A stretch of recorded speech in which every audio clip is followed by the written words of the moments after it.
This is the Ecamm H9R, an Ultra HD 4K action camera. As a budget GoPro alternative, is it any good? Stick around to find out. It's TechWiz time.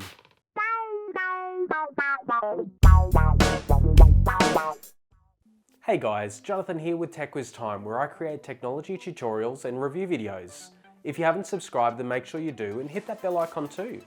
I've owned a GoPro for a while now, even using it in some of my earlier unboxing videos on this channel.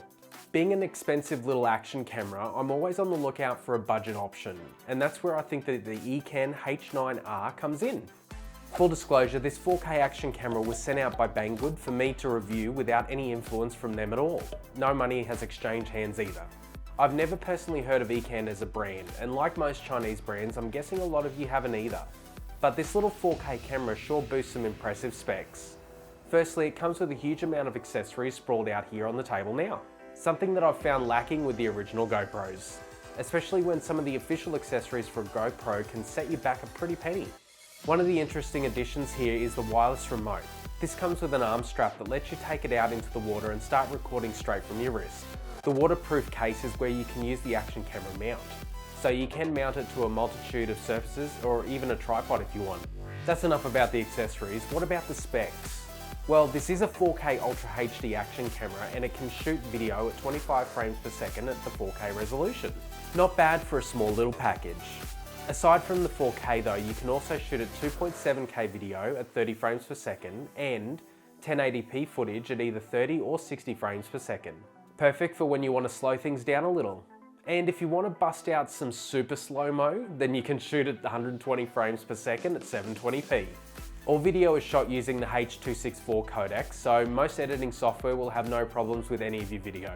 The lens is a wide-angle lens with a viewing angle of around 170 degrees, so wide enough to get in all your surroundings whilst out on the bike or on the board.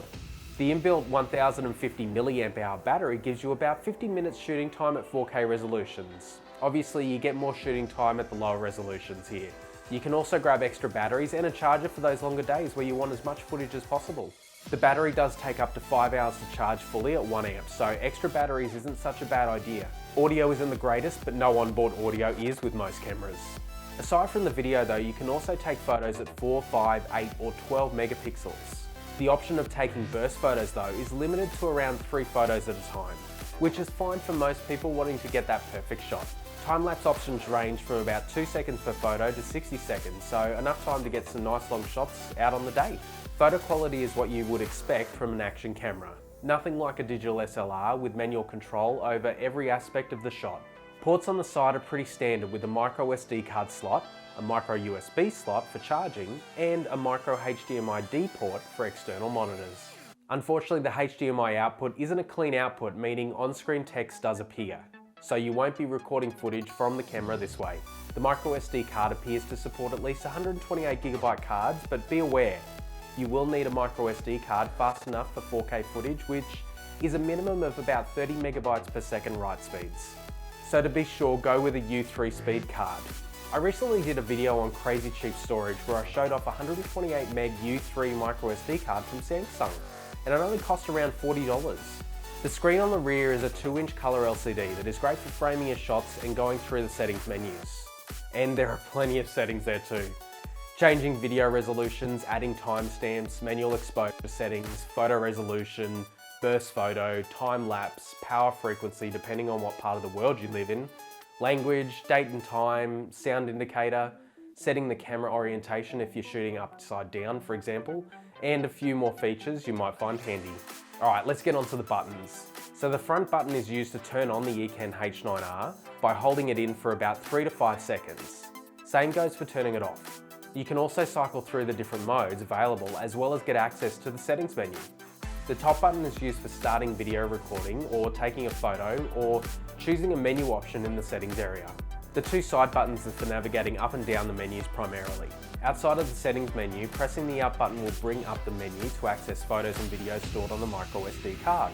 Pressing the down button will start up the Wi-Fi access point, which is another feature of the Ecamm H9R, live streaming to Facebook or YouTube. Now, in order to access this feature, you will need the EasyCam app for iPhone 6 and above on iOS 10 and above. Sorry, Android users. Now through my testing, this only shoots live footage at 360p and requires the use of mobile data as the phone connects directly to the Ecamm H9R via the Wi-Fi settings, even if you are on your home Wi-Fi.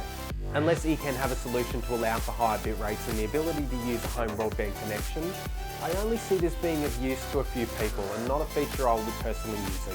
If you want to check the test footage out from the live broadcast on YouTube, you can see that above on my personal channel or below in the description.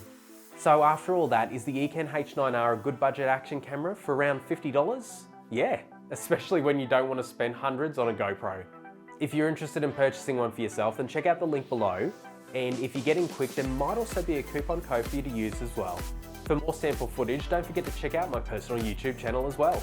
It's just for all that extra stuff that I don't want to put on the TechWizTime channel. Consider subscribing to TechWizTime if you love all things technology. Are you already a subscriber? Then click on that bell icon to get instant notifications of my new videos. Like and share this video if you enjoyed it, and as always, imagine, learn, create.